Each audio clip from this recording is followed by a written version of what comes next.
Mesdames, Messieurs, bonjour, ravi de vous retrouver. Bienvenue dans cette nouvelle édition de votre journal de 15 heures. Voici les titres qui vous seront développés.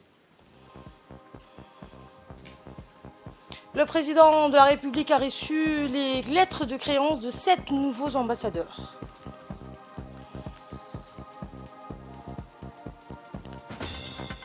Et dans l'actualité hors de nos frontières, le suspect de la fusillade de masse survenue samedi soir en Californie a été retrouvé mort dans une autre ville alors que les autorités locales pensent qu'il s'agit d'un suicide par balle.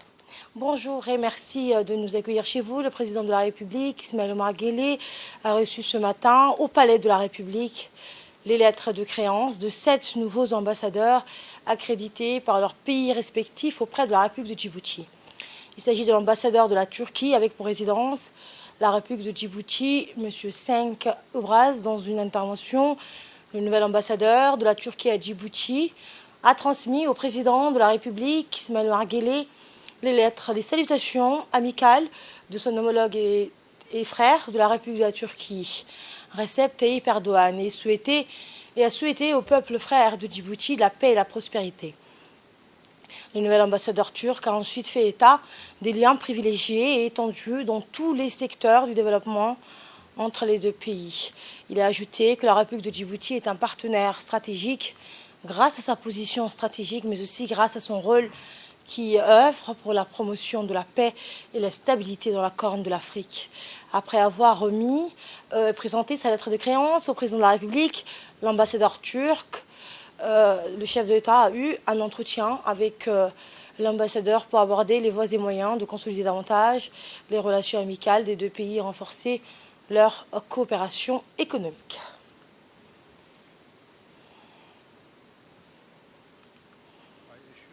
Your Excellency, that throughout my tenure, I will spend every effort to further the already existing bilateral relations between Turkey and Djibouti.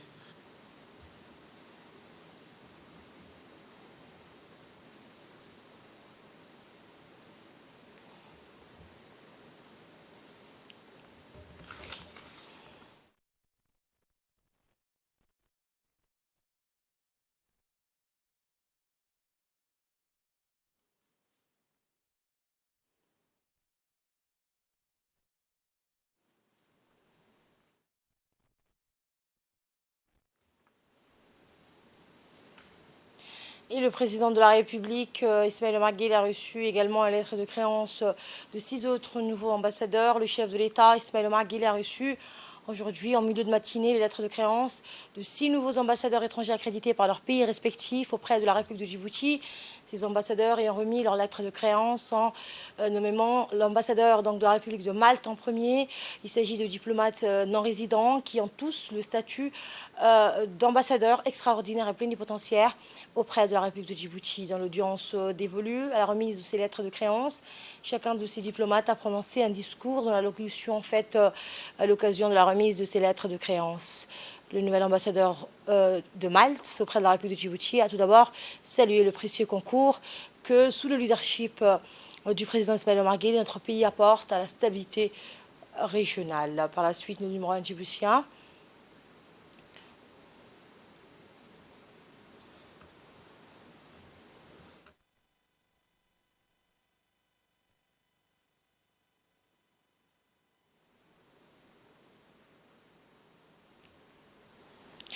Et par la suite, le numéro 1 djiboutien a reçu les lettres de créance du nouvel ambassadeur de la République de Kosovo. L'ambassadeur de Kosovo auprès de la République de Djibouti s'est réjoui lors de son discours des liens privilégiés de coopération qui unissent les deux nations. Republic of Kosovo to the Republic of Djibouti. It's my honor to represent her credentials to Your Excellency.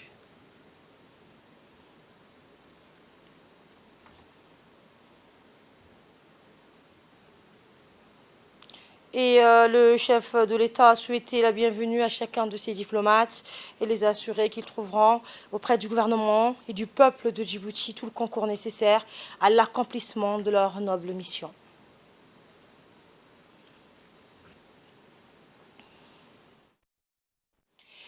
Et par la suite, le nouvel ambassadeur du Portugal a présenté ses lettres de créance au président de la République.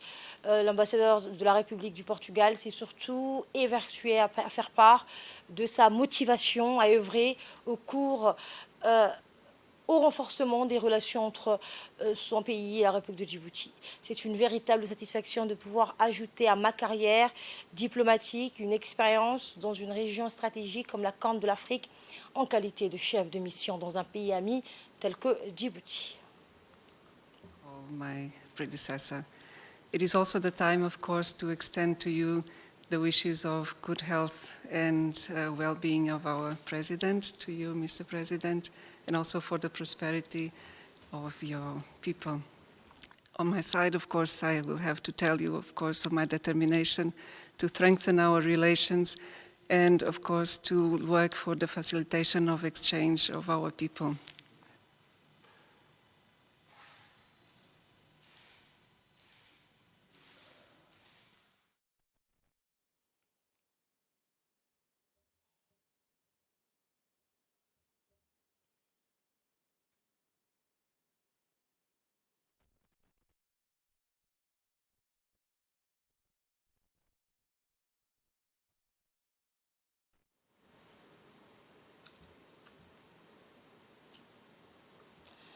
Et toujours au Palais de la République, le chef de l'État a reçu les lettres de créance de 3 autres ambassadeurs.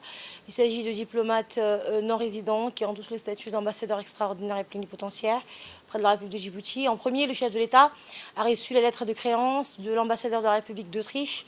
L'ambassadeur de la République d'Autriche a aussi rendu, à l'occasion de la remise de ces lettres de créance, un vibrant hommage au rôle positif de la République de Djibouti dans cette partie du monde. Djibouti fait des efforts pour contribuer à la stabilité, la coopération et l'intégration économique régionale, a-t-il souligné. Ensuite, le chef de l'État a reçu les lettres de créance du nouvel ambassadeur de la Nouvelle-Zélande. Et le nouvel ambassadeur a fait état de sa motivation à œuvrer au renforcement des relations d'amitié, d'échange et de coopération entre son pays et la République de Djibouti. Et enfin, Ismaël Omar Guelleh a reçu les lettres de créance du nouvel ambassadeur du Royaume de Norvège. Le nouvel ambassadeur du Royaume de Norvège s'est dit convaincu qu'il existe un potentiel pour augmenter les échanges commerciaux entre nos deux pays, a-t-elle indiqué, avant de faire état de sa détermination à identifier des domaines pour une collaboration concrète entre la République de Djibouti et le Royaume du Norvège. Le chef de l'État, Ismaël Omar Guelleh, a également pris la parole à chacune des séances de réception des lettres de créance de ces nouveaux ambassadeurs.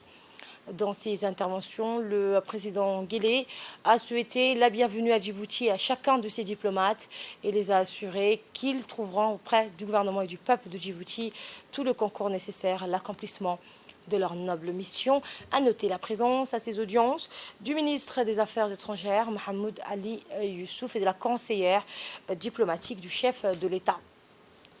Le président de la République a également adressé aujourd'hui ses chaleureuses félicitations à son homologue Xi Jinping à l'occasion du Nouvel An chinois.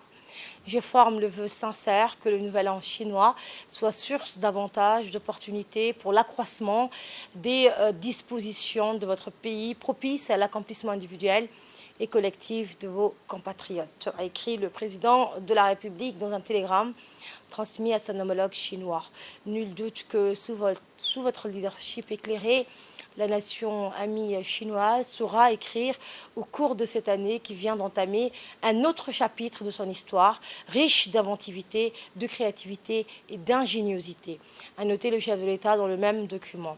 Djibouti et la Chine ont en partage des liens privilégiés d'amitié et de coopération, a ensuite mis en lumière le président Guelleh qui s'est réjoui du mérite des deux pays entretenant des partenariats stratégiques et gagnant-gagnant étendus à tous les secteurs du développement durable. Soyez sûr, Monsieur le Président, que nous n'aurons de cesse d'œuvrer toujours au raffermissement de ces liens hautement fructueux. Dans le reste de l'actualité, la Semaine nationale de la solidarité a clôturé son périple des régions, dont la Benjamine des régions, la région du centre, Arta. La ministre des Affaires sociales et des Solidarités, Olofa Ismaël Abdo, accompagnée du ministre de l'Énergie, Younis Ali Guedi, des parlementaires de la région, Acha Mohamed Abdallah et Omar Wabri Malo, ainsi que Djibril Ibrahim Migene, des autorités de la région, du préfet Mohamed Cheikh Hassan, du président du conseil régional, Elmi Bouhgoudadé, a reçu un accueil chaleureux de la part des habitants d'Arta. Une rencontre avec la communauté placée sous le signe de la solidarité et du partage. Durant cette rencontre, les différents responsables et au cadre ont tous remercié les habitants d'Arta pour l'accueil et leur hospitalité. De leur côté, les Artaouis, à travers leurs représentants, ont présenté leurs différentes doléances à la ministre. Les habitants d'Arta et ses environs ont tour à tour pris la parole pour soulever les différentes problématiques de leurs communautés respectives. Des doléances allant du domaine de la santé, du chômage des jeunes et de la reprise du système de transfert monétaire. Les femmes et leurs jeunes ont également présenté leurs doléances en demandant un local communautaire pour les différentes rencontres et réunions, un véhicule de ramassage d'ordures pour la protection de l'environnement et des équipes ainsi que le renforcement des capacités de la maternité. Le député de la région d'Arta, Omar Wabri Malo, a rappelé dans son intervention lors de la rencontre avec les différentes réalisations du ministère des Affaires sociales et des Solidarités à travers l'agence djiboutienne de développement, la DDS. Il a également indiqué que des projets et programmes sociaux visant à aider les ménages ou individus les plus vulnérables et améliorer ainsi leurs conditions de vie ont été réalisées. De son côté, la secrétaire générale de l'Union nationale des femmes djiboutiennes, Mme Fatouma Moussa, a indiqué que plusieurs actions ont été mises en place par la première des ONG nationales en faveur des jeunes filles et femmes djiboutiennes. Des actions réalisées en cours et à venir visant à aider les femmes djiboutiennes à devenir autonomes en les aidant à créer des activités génératrices de revenus, en leur octroyant des microcrédits et en leur prodiguant des cours pour lutter contre l'analphabétisme.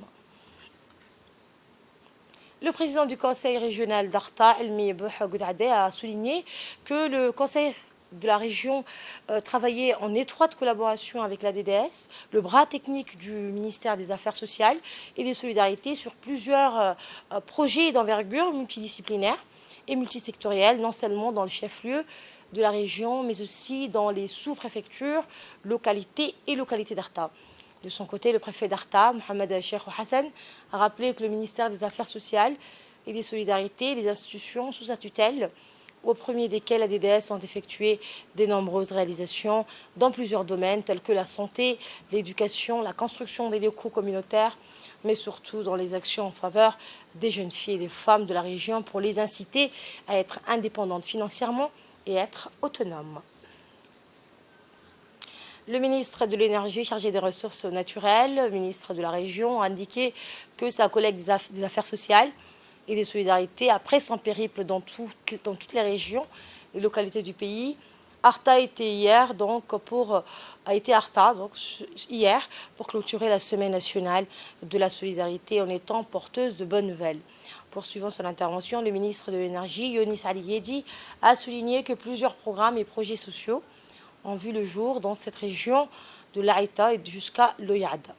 Il a rappelé que toutes ces actions pour Arta sont à l'initiative du président de la République, Ismaël Margueli, de la première dame et président de l'UNFD, Mme Khadra Mohamed Haïd. La lutte contre la pauvreté, le bien-être des Djiboutiens et Djiboutiennes, l'entraide et la solidarité sont des priorités dans l'agenda du chef de l'État. Et clôturant la série des interventions, la ministre des Affaires sociales et des Solidarités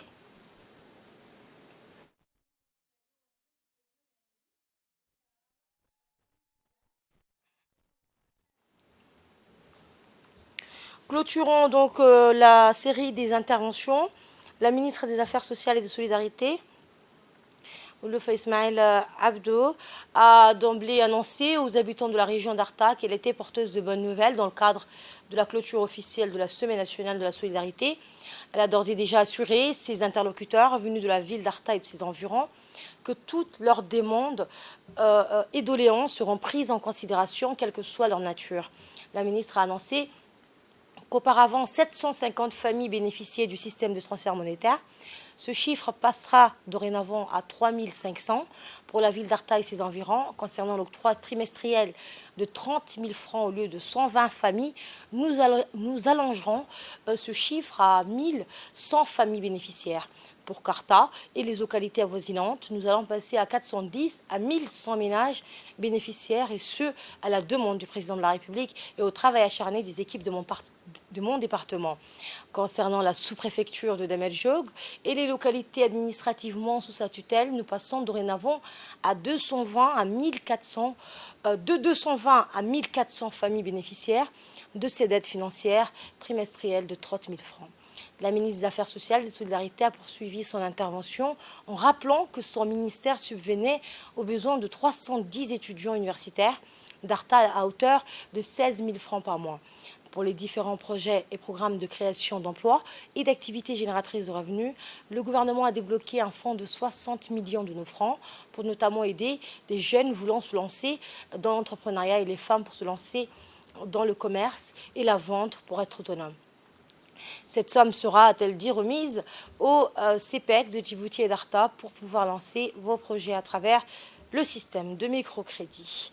Et une autre bonne nouvelle que la ministre a donc annoncée pour les habitants d'Arta, tous les microcrédits contractés auprès de la CPEC seront des crédits remboursables à un taux de 0% d'intérêt, un autre des souhaits découlant de la volonté du numéro 1 djiboutien. Enfin, la ministre des Affaires sociales et des Solidarités a indiqué qu'il sera dorénavant créé, et ce dans les plus brefs délais, des caisses communautaires pour les sous-préfectures d'Arta et les localités s'y rattachant pour que ces populations s'autogèrent et s'autosuffisent.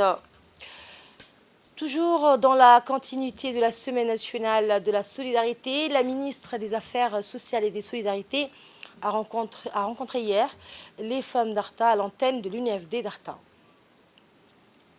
Eh bien, ainsi, la secrétaire générale de l'UNFD, Fatouma Moussa Abdi, accompagnée des cadres de la DDS et du ministère des Affaires sociales et des Solidarités, ainsi que les élus et députés de la région, ont été chaleureusement accueillis et ont échangé avec les femmes d'Arta sur les avancées de la situation des femmes à Arta. Il s'agissait également pour la ministre de partager à l'occasion de la Semaine nationale de la solidarité les interventions du ministère, mais aussi et surtout informer et partager les femmes de la région et les actions futures du département en charge des affaires sociales. La secrétaire générale de l'Union nationale des femmes djiboutiennes, Fatouma Moussa Abdi, a salué lors de la rencontre le rôle joué par les femmes pour faire avancer le processus de développement socio-économique au niveau régional. Elle a félicité les femmes de la région d'Arta pour leur implication active dans le domaine de la couture et de l'artisanat, après avoir reçu un don de machine à coudre, s'engageant dans le même temps à travailler pour répondre aux besoins et combler toute pénurie dans ce domaine. Aujourd'hui, nous sommes dans la région d'Arta pour participer à la Semaine nationale de la solidarité, à travers lesquelles les réalisations du ministère des Affaires sociales et de la solidarité sont évaluées et de nouveaux projets sont lancés, a rappelé Mme Fatouma Moussa Abdi. La secrétaire générale de l'UNFD a souligné l'importance du rôle attribué aux femmes dans la promotion du développement économique et social du pays, exprimant son aspiration à jouer ce rôle. Elle a noté que le ministère des Affaires sociales multipliera par 5 l'aide financière allouée pour améliorer les conditions de vie des groupes vulnérables de la société. Elle a également rappelé les femmes et les filles de la région d'Arta à bénéficier du programme du microcrédit bonifié conforme à la charia islamique. Et en conclusion, la secrétaire générale de l'UNFD a transmis aux femmes d'Arta les salutations de la première dame et présidente de l'UNFD, Mme Khadra Mohamed Haït. Et arrivée à terme de la Semaine nationale de la solidarité, la ministre des Affaires sociales et des Solidarités, Mme Loufa Ismail Abdou, a fait une déclaration de clôture dans laquelle elle est revenue sur l'action sociale du gouvernement, les engagements pris ainsi que les défis à relever. Personnalités politiques et civiles, membres du gouvernement, parlementaires et élus locaux qui nous ont accompagnés et apporté leur appui pour que cette Semaine nationale de la solidarité soit une réussite. Je remercie également nos populations de la capitale comme des régions, de Yoboki à Guestir, de Randa à Moulouhlé, d'Andoli à Karta, qui nous ont accueillis dans leur village et ouvert leur cœur et avec qui nous avons partagé nos idées et nous ont transmis leurs demandes, leurs attentes et leurs espoirs. Mes remerciements vont également à son Excellence, Monsieur le Premier ministre, Monsieur Abdelkader Kamil Mohamed, pour le parrainage de la Semaine nationale de la solidarité, ainsi qu'à l'Union nationale des femmes djiboutiennes, qui tout au long n'ont cessé de nous soutenir, et à sa tête, la Première Dame, Madame Khadra Mahmoud Haïd. Enfin, je voudrais adresser nos chaleureux remerciements à l'endroit du Président de la République, son Excellence Haji Ismaïl Omar Guelleh, pour son soutien constant et quotidien qu'il nous témoigne dans la mise en œuvre de sa politique sociale. Ni les moyens, ni la confiance nous ont manqué pour exécuter notre politique sociale et de solidarité pour le bien-être de nos concitoyens. Puisse Allah le récompenser, Inch'Allah. Mesdames et messieurs, malgré nos progrès socio-économiques significatifs réalisés par notre pays ces dernières décennies, pour 21,1% de nos concitoyens, la pauvreté demeure une réalité à laquelle ils sont confrontés au quotidien. Face à celle-ci, le gouvernement n'a ménagé aucun effort et a fourni d'énormes moyens et actions afin de réduire la pauvreté et les inégalités et d'améliorer les conditions de vie de nos concitoyens. Aussi, ces 2 semaines, riches en rencontres et enseignements, ont été l'occasion d'expliquer, de montrer et de communiquer sur les actions, les programmes sociaux et les réalisations concrètes effectuées et à venir en matière de développement social. Elles furent également l'occasion d'écouter et de recueillir les doléances et attentes des communautés en matière de sécurité alimentaire et nutrition, d'éducation, de santé, de transport et de marché du travail. Notre gouvernement demeure présent et à l'écoute de sa population jusqu'aux localités les plus reculées. Mesdames et messieurs, nous voici maintenant arrivés à la dernière étape de notre cheminement, celui de faire un bilan de la Semaine nationale de la solidarité et de tracer les contours de notre action prochaine et future pour améliorer les conditions de vie de nos populations. Aussi, nous soumettrons dans les plus brefs délais à acquis de droit et aux différents ministères sectoriels concernés les demandes spécifiques formulées par les communautés. Pour ce qui nous concerne, ministère des Affaires sociales et des Solidarités, ainsi que l'Agence djiboutien de développement social, au-delà des actions déjà planifiées et en cours d'exécution, nous nous sommes efforcés d'apporter durant la semaine des réponses concrètes et rapides sur certaines doléances sociales et urgentes, et particulièrement celles relatives à la lutte contre la sécheresse. Mesdames et messieurs, il sied de rappeler que la lutte contre la pauvreté et la vulnérabilité demeure un défi majeur de ce siècle et de l'agenda politique du Président de la République. Et c'est par un engagement commun, celui de toutes les parties prenantes, que nous allons y arriver afin de ne laisser personne au bord du chemin. Comme l'a si bien rappelé le Président de la République, je cite, « Nous agir pour nous débarrasser du fardeau de la pauvreté, agir pour le Djibouti de demain, pour ces jeunes générations qui viennent, dont l'engagement est essentiel à la réussite de notre projet collectif et qui doivent prendre toute leur place dans le monde moderne. Je sais que nous pouvons réussir ensemble. » Mesdames et messieurs, je ne saurais clôturer sans remercier en dernier lieu le ministère de la Communication ainsi que tous les médias nationaux qui nous ont accompagnés dans notre tournée et sillonné avec nous les localités les plus éloignées. Enfin, nous rendons un hommage particulier aux corps constitués, Armée nationale, Gendarmerie et la Police nationale qui tout au long nous ont apporté assistance et assuré notre sécurité. Ces corps remplissent aussi bien leur rôle de sécurité, mais représentent pour le ministère des Affaires sociales et de la Solidarité un soutien social majeur et indispensable. Je leur adresse mes remerciements les plus chaleureux. Également, dans l'actualité, la Commission des finances, de l'économie générale et du plan s'est réunie aujourd'hui en vue d'examiner les projets de loi portant approbation du compte financier de l'imprimerie nationale pour l'exercice 2020 et pour l'exercice 2021 et les autres projets de loi examinés portant approbation du compte financier de la RTD pour l'exercice 2020 et pour l'exercice 2021. Cette réunion présidée par le député Shelmak Moussahar a vu la participation des parlementaires, membres principalement de la Commission des finances, ainsi que du ministre de la Communication chargé des postes et des télécommunications, Radouane Abdoulaye Bahdan. Était également présent le directeur général de la RTD, Adan Abdi Jama, l'agent comptable de la RTD, Mohamed Ali Dadbara, et la directrice de l'imprimerie nationale de Djibouti, Madame Aïda Ali Mohti. Après une discussion et échange, les commissaires commissaires ont émis un avis favorable et transmis les comptes financiers susmentionnés pour adoption lors de la séance publique de l'Assemblée nationale. La salle de conférence de Kepensky Palace de Djibouti a abrité aujourd'hui un séminaire de formation de 2 jours portant sur la lutte contre le blanchiment d'argent et le financement du terrorisme destiné au cadre des ministères en charge des finances, du budget et de la justice, des officiers des forces de forces de l'ordre et de sécurité et des cadres des banques de la place. Organisée par la Banque centrale de Djibouti en collaboration avec l'Union des banques arabes. Cette rencontre a réuni le gouverneur de la Banque centrale de Djibouti, Ahmed Ousmane Ali, ainsi qu'une quarantaine de cadres supérieurs issus des banques de la place.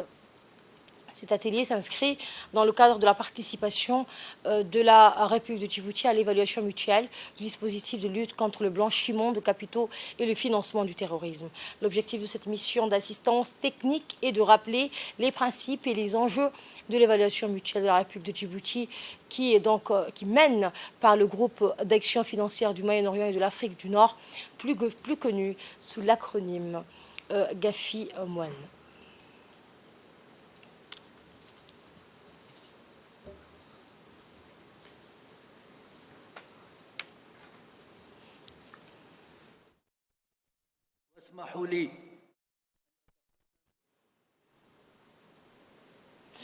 Le gouverneur de la Banque centrale de Djibouti, Ahmed Ousmane Ali, a rappelé que Djibouti a une stratégie qui donne ses fruits jour après jour dans le domaine du développement du pays et qui correspond à la ligne tracée par le président de la République dans le cadre de la stratégie 2035.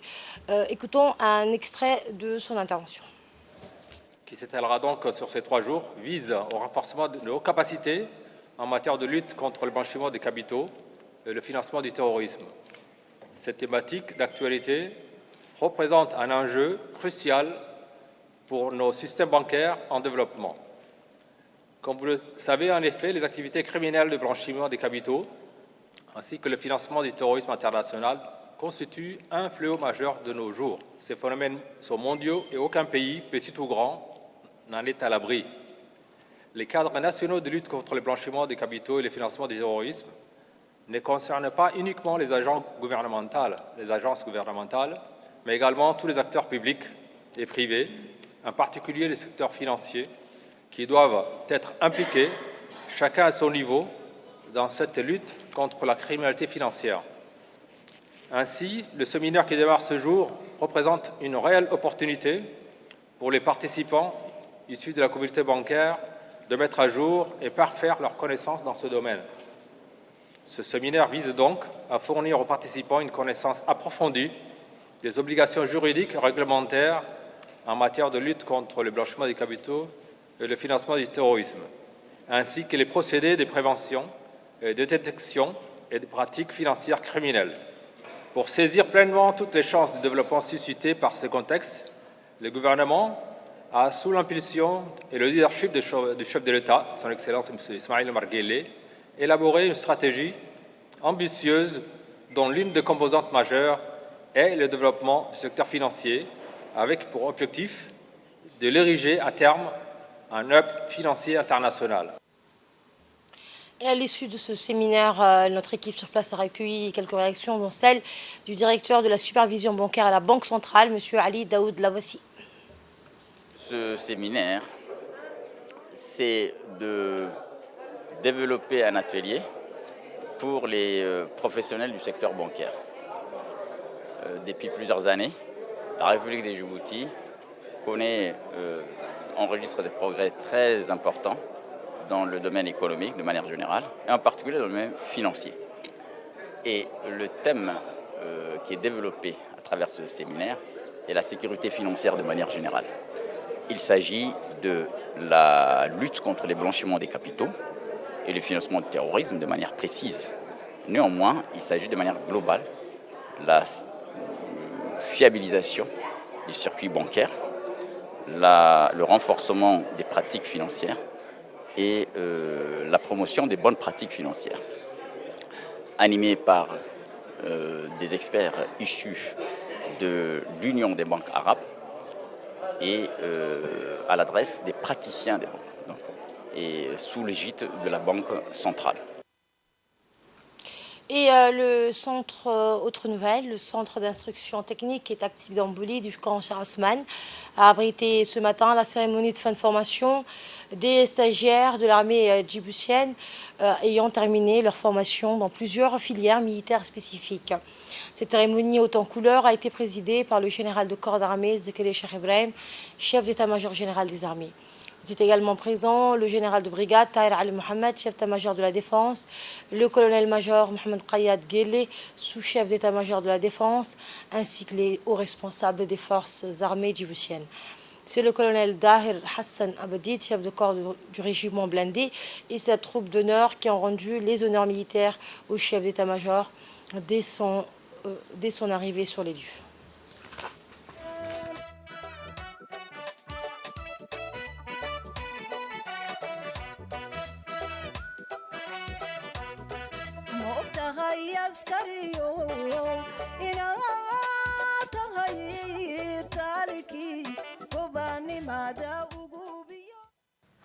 Stagiaire secrétaire bureautique, MAC, CMA et communautaire, rassemblés pour la cérémonie de fin de formation, mes devoirs en général.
Et en somme, les lauréats des spécialités CT bureautique et CT mécanique et CM1 infirmier se sont réunis à la place du rapport pour suivre la proclamation des résultats.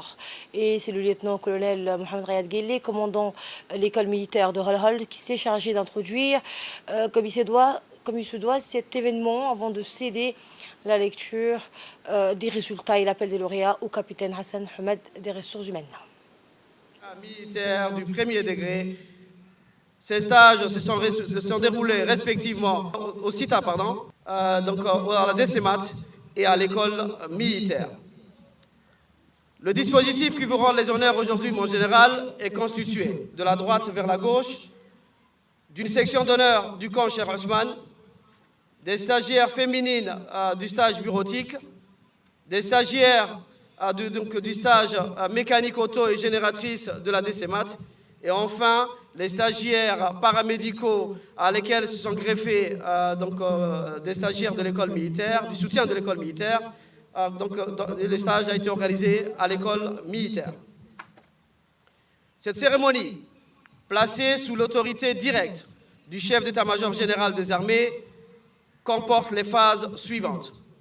À l'issue de mon intervention, une lecture d'un verset du Saint-Coran, puis la proclamation des résultats par la direction des ressources humaines, remise des diplômes par le chef d'état-major général des armées.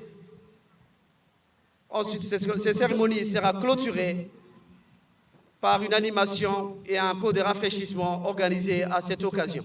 أعوذ بالله من الشيطان الرجيم قل هل يستوي الذين يعلمون والذين لا يعلمون إنما يتذكر أولي الألباب صدق الله العظيم. Pour la filière, c'était bureautique.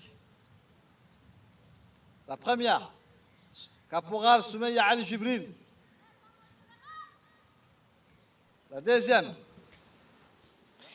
Et à la vue des résultats satisfaisants, le général de corps d'armée Zakri Cheikh Ibrahim a, durant cette cérémonie de fin de formation qui s'est tenue, on le rappelle, au centre d'instruction technique et tactique d'Amboulier ou du camp Shah Osman, durant cette cérémonie décerné un prix aux 3 premiers stagiaires de chaque filière pour mérite et engagement. Mohamed Elmi. Troisième, caporal-chef Mohamed Ziad Ahmed. À présent, j'invite le général Semga à venir pour procéder à la remise des récompenses et des diplômes.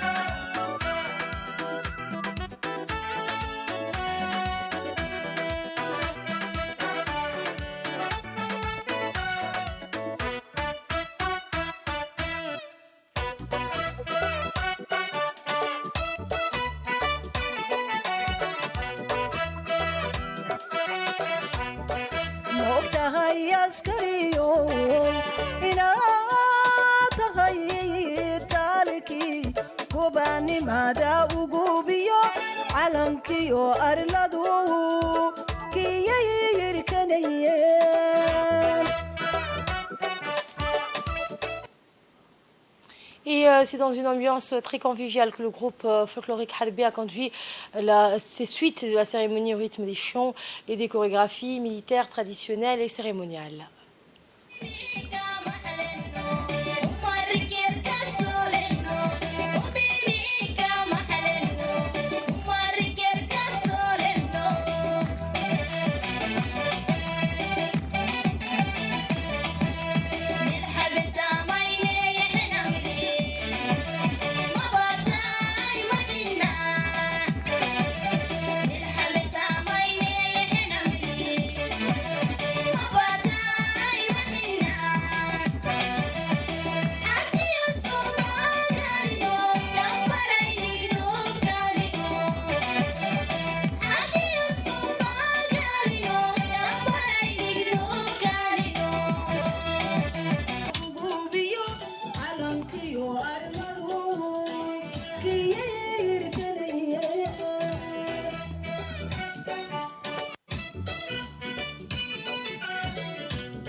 Et finalement, cette cérémonie qui s'est déroulée au camp Shah Osman, lieu de repos éternel du feu Hadji Hassan Ouled Abchidan, s'est terminée donc avec les hommages appuyés et les duas qui ont été rendus à lui ainsi qu'à tous les musulmans.